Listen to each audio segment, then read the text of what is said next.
انسان کو عافیت اور سلامتی عزیز ہے، اسے زندگی سے محبت ہے، وہ اس زندگی کے لیے تو سب کچھ کرتا ہے۔ یہ ساری چہل پہل، کمانا کھانا، کمانے کے لیے تعلیم حاصل کرنا اور تعلیم کے لیے ماں باپ کا سب کچھ جھونک دینا۔ صبح کے وقت دیکھیے کتنی گاڑی ہے جو سڑکوں پر بھاگتی ہے، صرف اس لیے کہ بچے تعلیم حاصل کر لیں اور لوگ روزی کے لیے پہنچ جائیں، اور شام کو کتنی گاڑی گھروں کی طرف بھاگتی ہے۔ یہ ساری چہل پہل، یہ رونقیں کس لیے ہیں؟ زندگی کو برقرار رکھنے کے لیے۔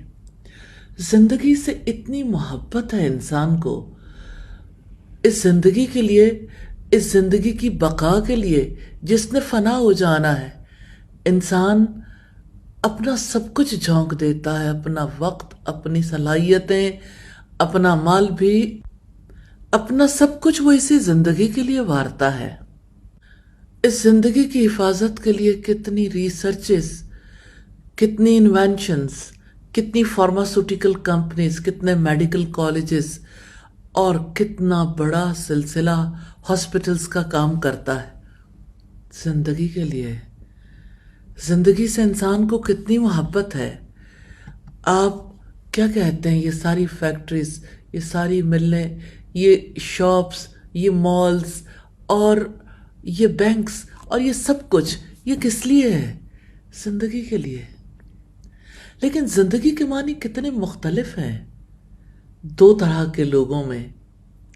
ایک وہ جو زندگی کو اللہ تعالیٰ کی امانت سمجھتے ہیں، اور دوسرے وہ جو زندگی پر اپنا حق سمجھتے ہیں۔ جو زندگی کو اپنا حق سمجھتے ہیں اور زندگی پر اپنی ملکیت سمجھتے ہیں، وہی تو کہتے ہیں میرا جسم میری مرضی۔ جس کا جسم، جس کی تخلیق، اس کی مرضی۔ یہ ہے دوسرے گروہ کا موقف۔ تو جو دوسرے گروہ سے تعلق رکھنے والے لوگ ہیں، کس طرح سے اپنی زندگی اپنے رب پر نچھاور کر دینا چاہتے ہیں، یہ ایک مائنڈ سیٹ ہے۔ اس کو 20 سال یا شاید 20 سال کی محنت اور تگ و دو کے باوجود بھی توڑا نہیں جا سکتا، کیونکہ جس کو حقیقت کی سمجھ آ جاتی ہے وہ اپنی زندگی نچھاور کر دینا چاہتا ہے، وہ اس زندگی پر اپنے رب کا حق تسلیم کر لیتا۔ میں آپ کے سامنے تاریخ سے ایک واقعہ رکھنا چاہتی ہوں، آپ اندازہ کریں ان کے لیے زندگی کے معنی کیا تھے۔ سیدنا جابر بن عبداللہ فرماتے ہیں کہ غزوہ احد کے روز جب مسلمان ادھر ادھر بھاگ گئے تو نبی صلی اللہ علیہ وسلم میدان کی ایک طرف تھے اور آپ کے ساتھ 12 انصاری صحابہ تھے، ان میں طلحہ بن عبید اللہ بھی تھے۔ مشرکوں نے آپ کو گھیرا تو آپ نے فرمایا من للقوم، کون ہے جو ان سے مقابلہ کرے گا؟ حضرت طلحہ نے عرض کیا میں اے اللہ کے رسول۔ رسول اللہ نے فرمایا آپ اپنی جگہ رہو۔ انصار میں سے ایک شخص نے عرض کی میں اے اللہ کے رسول۔ آپ نے فرمایا ٹھیک ہے، آپ مشرکوں کا مقابلہ کرو۔ اس نے مشرکوں سے لڑائی کی۔ آپ امیجن کر سکتے ہیں کتنی بڑی تعداد تھی مشرکوں کی، اور نبی صلی اللہ علیہ وسلم اکیلے تھے اور یہ 11 انصاری ساتھی آئے ہیں، اور ان میں سے ایک ہے جو مقابلہ کر رہا ہے، ایک اکیلا۔ اس نے مشرکوں سے لڑائی کی یہاں تک کہ شہید ہو گیا۔ اب صلی اللہ علیہ وسلم نے دیکھا کہ مشرک اس جگہ ڈٹے ہوئے ہیں۔ آپ نے فرمایا قوم کا مقابلہ کون کرے گا؟ سیدنا طلحہ نے عرض کی میں۔ آپ نے فرمایا آپ اپنی جگہ رہو۔ ایک انصاری صحابی نے عرض کیا میں۔ آپ نے فرمایا ہاں ٹھیک ہے، آپ مشرکوں کا مقابلہ کرو۔ وہ شخص مشرکوں سے لڑتا ہوا شہید ہو گیا، اور آپ اسی طرح فرماتے رہے، اور ہر مرتبہ ایک ایک انصاری سامنے آتا رہا اور اپنے پیش رو کی طرح مشرکوں سے لڑتے ہوئے قتل ہوتا رہا، یہاں تک کہ رسول اللہ صلی اللہ علیہ وسلم اور طلحہ بن عبید اللہ باقی رہ گئے۔ میں یہاں رک کے آپ سے ایک بات کرنا چاہتی ہوں۔ یہ جنگ مال کے لیے نہیں ہے، یہ جنگ اپنی ذات کی شہرت کے لیے بھی نہیں ہے، یہ جنگ بہادری کے کارناموں کے تذکرے کے لیے بھی نہیں ہے، یہ جان نچھاور کرنا اللہ تعالیٰ کے کلمے کی بلندی کے لیے ہے۔ جو بات اللہ کے رسول صلی اللہ علیہ وسلم نے کہی، ان کا مقابلہ کرو، اس کے بعد کوئی اور چیز اس پر حاوی نہیں آ سکتی، کوئی عذر نہیں، کوئی دوسرا خیال نہیں۔